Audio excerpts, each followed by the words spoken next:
Alright guys, YC guys. Short for Yowie Chase if you don't know. Alright, we've got another report in from so at the moment I forgot to bring the bloody stand. It's raining, I can't get out of the car, so I'm sitting in the car guys, and I want to get this done because it's been over a week since I've had it. So I'm up at governor's chairs guys, so hopefully you see something running in the bush.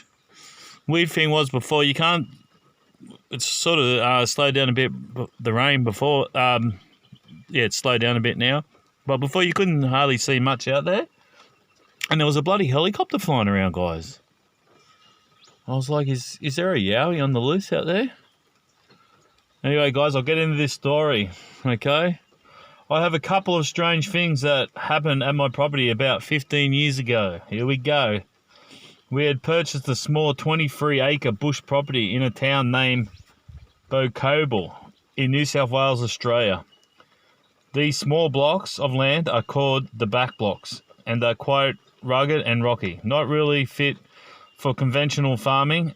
Ours is hilly and covered in trees with low scrub. I wanted a block of land for somewhere to get away, for everything, for peace and quiet, and not for farming. There is a small 6 by 9 meter cabin made where we can sleep at night. It's got a good cement floor and a fireplace. I just gotta scroll up a bit. Whoops, too much. The area is fairly remote, quite when we first purchased the block. There was a house next door, which at the time was empty, and it looked a little run down. There was also a small cabin on the other side of our block, which also looking a little run down and rarely used. This suited me fine, as I liked the place and liked the peace and quiet. Sorry. The first couple of times I stayed up at the block, I explored the surrounding areas and found that there was some people living nearby, but they were far enough away that I couldn't see them or even hear them. Anyway, let's get on to the strange things that happened to me. The first strange thing I had been hunting with a bow and arrow for rabbits on the block of land that backs onto the end of my property. Having no... Oh God, I've lost where I was up to. Hang on. Having no luck, I decided to call it quits and head back to the cabin. So I crossed back over the fence and began to walk along the dirt track which follows the hillside along my property. Just where the track goes over a small rise and then takes a turn into a gully, I heard 4 loud wood knocks. At first I thought it could be someone cutting wood with an axe, but it didn't sound the same. It sounded more like somebody hitting a tree with a piece of wood. I stood there waiting for more knocks so I could pinpoint where the noise came from, but nothing happened, so I started walking again. Travelling about 50 metres towards the gully, there was more knocks. They were definitely not an axe, and they were definitely coming from the top of the hill. Between me and the cabin, I stood there contemplating what to do next. It was getting darker, and as I looked towards the hill, I heard some more knocks. Thought to myself, none of the neighbours are around, so who or what is knocking on the trees? With visibility getting lower, I decided not to go that direction. I backtracked and headed to the neighbour's property. It has a track that follows the next hillside and comes out behind the old house, and from there I can cut across to my place and hopefully be on the other side of whatever is making the knocks. The sun had already set, so I needed to get back to the cabin before it got too dark. I had no idea who or what was making those knocks, and I didn't want to find out in the dark, especially in low light. So I walked quiet as I could without making too much noise. Hang on. Sorry, guys. I was making the knocks and I didn't want to find out in the dark, especially in low light. As I walked as quick as I could without making too much noise, the track is steep and covered in small rocks, so it can get slippery. So I was being careful as well. as well as quiet. My idea was to take the track up and around behind the neighbour's house and sneak over to the area where I heard the wood knocks. By the time I reached the top of that hill, it was almost dark and very hard to see anything, so I stood still for a moment, scanning the trees for a movement. Every dark tree trunk looked suspicious. Was that something? Did they move? Is something hiding behind those trees? It was impossible to make out enough details to know in the low light. Everything was dark grey to black. I waited, then slowly walked across the neighbour's yard into mine. This is the area where it sounded like the knocking came from. I stopped near some trees and used them as cover while searching for any movement. I saw nothing, which was good in one way, but I couldn't find out what made the knocking. I waited a few more minutes and then proceeded towards my cabin, which was about 100 metres away. Once back in the cabin, I checked that nobody had been in it, so I could relax. I had no more knocks or anything unusual for the rest of the weekend. Yeah, wow, that's crazy, man. All right, we'll get on to another thing. So the second strange thing, it was around the same time in the afternoon. The sun was already set, and I was making my way back to the same dirt track, which leads back to the cabin. This time, I was hunting with my son-in-law. We didn't get any rabbits, so we decided to take the track back through the neighbour's property, hoping to see a rabbit on the way. The track follows a small valley before it heads up the steep hillside. And as we travelled through it, we heard something to our left. It sounded like something stepping on small twigs and cracking them. We both stood still and looked back towards where the sound came from, but couldn't see anything. We began to walk on, and we heard it again. Something was walking in the same direction as us. It was crunching the leaves and twigs on the ground as it stepped. We stopped, and then it would stop. We looked back and still could see nothing. At first I thought it might have been a kangaroo or a wombat, but they don't like people and always run off. I slowly walked towards the area the noise came from and crouched down. An uneasy feeling came over me, so I knocked an arrow onto the bow just in case and scanned the area looking for movement. Whatever this was not afraid to follow us, but smart to stay out of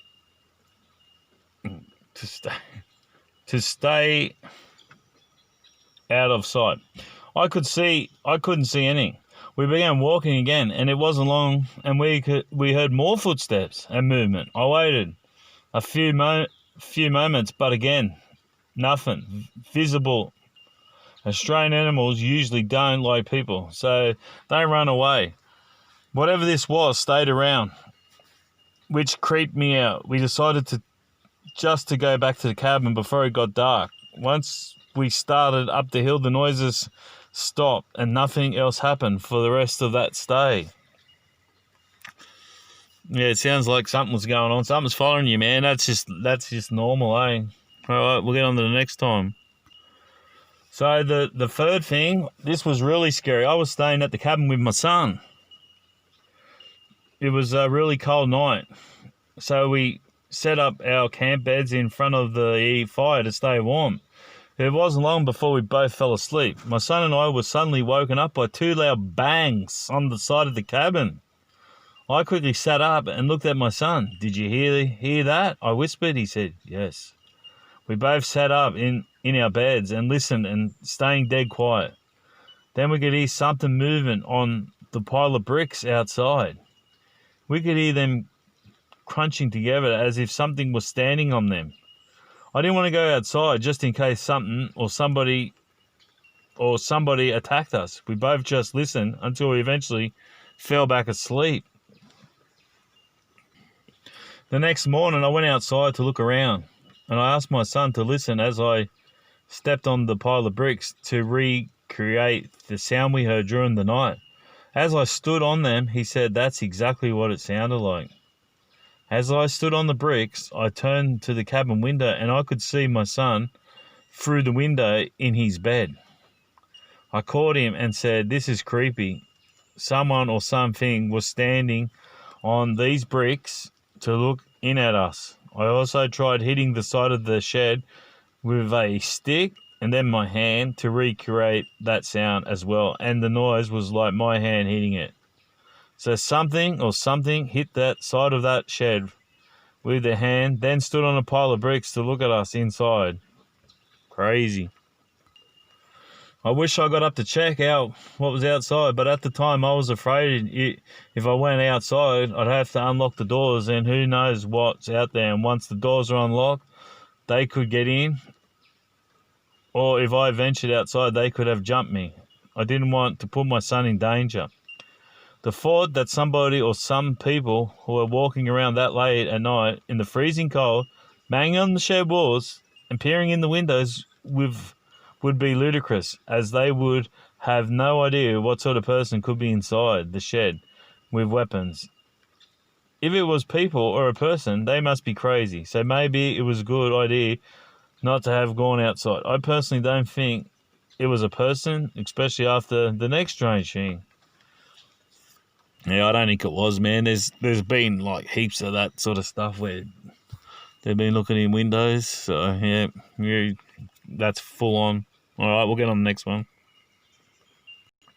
All right, so the last strange thing, I had travelled up to our property to cut up a load of firewood to take home. This was to be just a day trip. I spent a few hours cutting wood from some fallen trees and loaded the pickup truck. On the way out, I stopped at the cabin to lock it up before I left. I then walked down to the small dam to see how much water was in it and headed back towards the truck. As I approached the truck, I could see 3 footprints.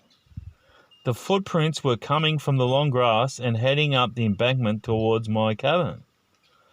The stride was quite long, as if it was running. I could see that they'd used their toes to dig into the ground for grip. One of the 3 footprints was very detailed, as the ground was damp. The other 2 were only partial. This was really strange.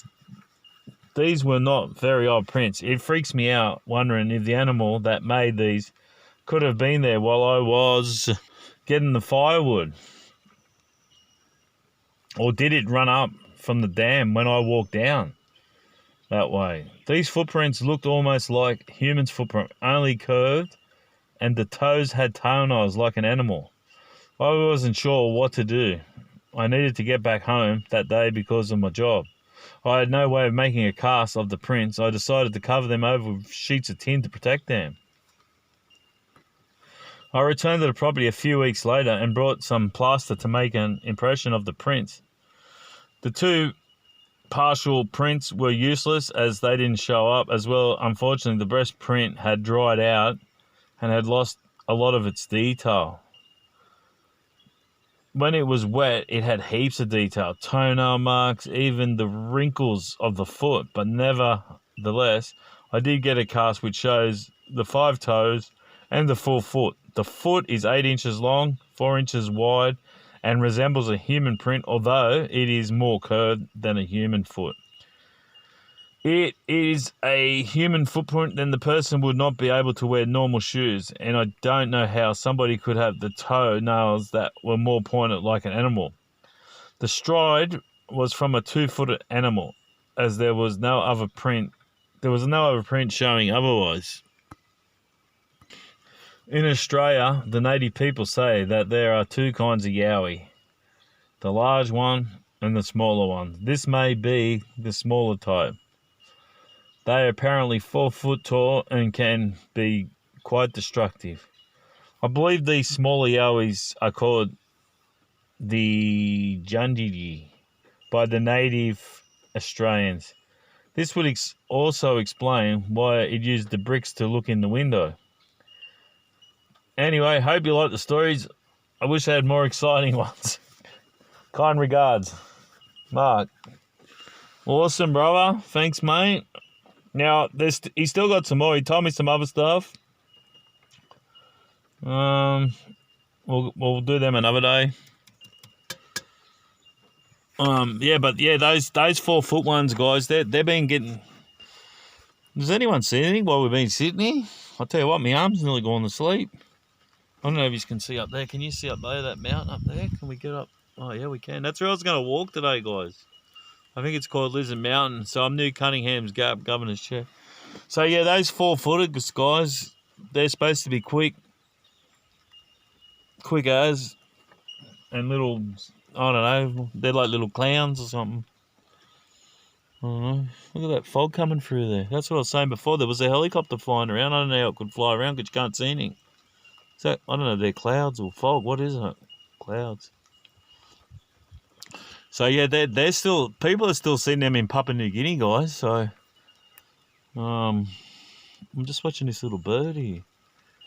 I don't know if you can see that. Where's that skinny little tree that he's packing away at it? He's just going along, pack.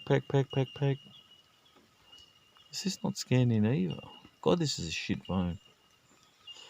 So yeah, no, they're everywhere, and even that I've forgotten the guy's name. He's done a few documentaries, Yowie ones in Australia. He's at Griffin. I mentioned him the other day. Ron. I don't know what his name is, but he was saying that Griffith. That's where he lives. That's where you go over the Redcliffe Bridge, and there's a bit of, as you go over the Redcliffe Bridge, as you're heading to Redcliffe, there's like a whole lot of swampy looking ground. So